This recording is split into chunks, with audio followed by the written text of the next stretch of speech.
in order to train this model, well, first we have to design it. So we had to use what's called the causal inference framework. This is a framework built through the language of causal inference, which is really key to answering these types of questions. And these are not traditional machine learning problems in the sense that we don't have an outcome that we can train a network to predict. We don't know if a person will respond to a treatment, and we can never know that because in the real world setting, we only ever give a treatment or a control or another treatment to a patient.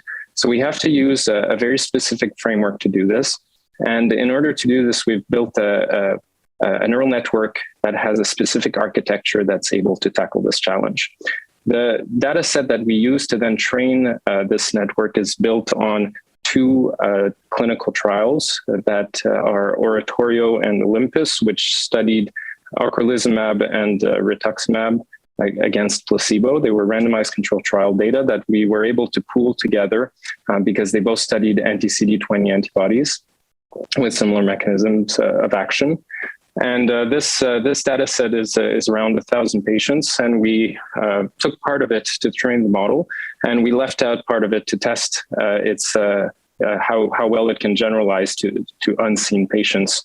And the data that we have available about the participants in these trials are the baseline characteristics, so what they have before the treatment initiated. And these are common metrics that are recorded as part of clinical trials, such as age, sex, height, weight, disability scores, time from symptom onset, and a variety of MRI metrics that are extracted from automatic segmentation, such as T2 lesion volume, GAD counts, normalized brain volume. And the network is trained to predict how fast the disability will progress on the active arm, so the anti-CD20 antibody, or on the control. And through our causal inference framework, we will then predict for each individual, given their characteristics, how well they will respond to the anti-CD20 antibody. And so this is how the network is trained.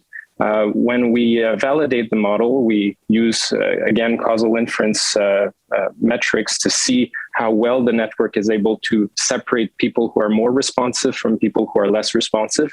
And we see that the network is able to actually rank responders in terms of how well they respond quite well, so that we can start with a hazard ratio, for instance, which is in the range of 0.7 to 0.8 when we look at the test samples, and we can go down to a hazard ratio of 0.4 to 0.5 and also increase the significance on the long-rank test to find a subgroup of responders that is much more responsive to the anti-CD20 antibodies than the whole group level.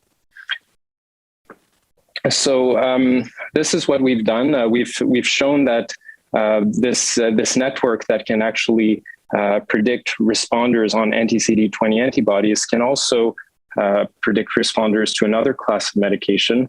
We did this on the trial ARPEGGIO, which tested Laquinimod against placebo, and Laquinimod has a very different mechanism of action than anti-CD20 antibodies. And we did this to see if the predictors that are learned on the anti-CD20 antibody dataset also generalize to another class of medication, because in the real world, where we'd like to deploy this, we'd like to see if a network that's trained on existing data can generalize to novel drugs that want to be tested. And in fact, it was able to accurately rank responders in the Laquinimod dataset as well.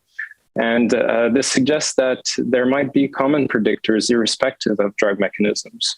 So finally, the other metric that we've computed comes from a simulation study where we simulated a very short clinical trial, a 1-year-long clinical trial of anti-CD20 antibodies in the future, to see how well the enrichment using predictive enrichment could reduce the sample size that would be needed to detect a significant difference.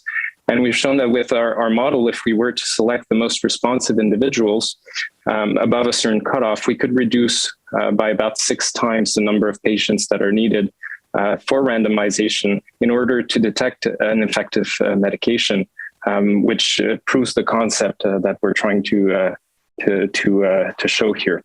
There are different aspects to this.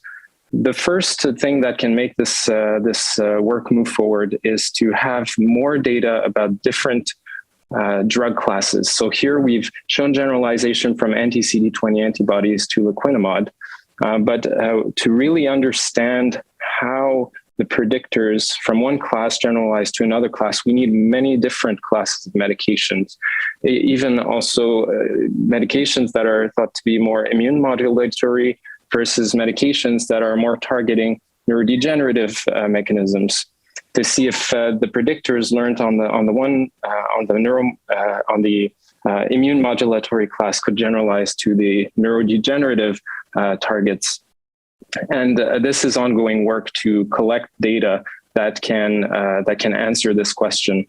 The other aspect here that we're working on in terms of trying to increase the data set size, because we had a large data set in the world of progressive MS, we had over 1,000 patients, but in the world of deep learning, where these are very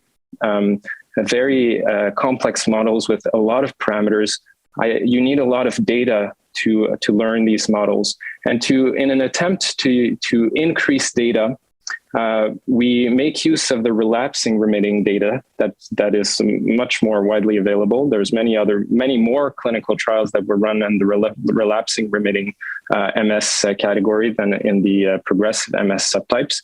We can actually make use of that data through a process that's called transfer learning, which means that we can learn the parameters initially on the larger data set composed of the relapsing remitting MS patients, and hope that these parameters, these predictors, will transfer to the progressive MS task, which is then used for fine-tuning. So we learn a more robust model on a larger data set in a related task, and then transfer what we've learned to a harder task with less data. And we hope that this will improve the robustness and the performance of our neural network. And that's something that we're working on right now. The other aspect that we're working on is to use the images themselves, the MRI sequences, to learn from. So in this initial study, we've focused on readily available MRI metrics that are extracted from automatic segmentation, T2 lesion volume, GAT count, normalized brain volume.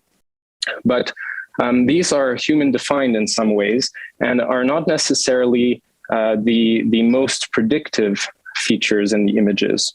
There might be more subtle predictors, more complex interactions between different parts of the brain MRI that might be more predictive of treatment response. So using these sequences, the voxel level data itself as an input to the network is something that we hope will increase performance. And to do this, we extend our neural network to include a convolutional neural network at its input, which processes the images in a data-driven fashion to learn predictors of response automatically in what we call an end-to-end approach.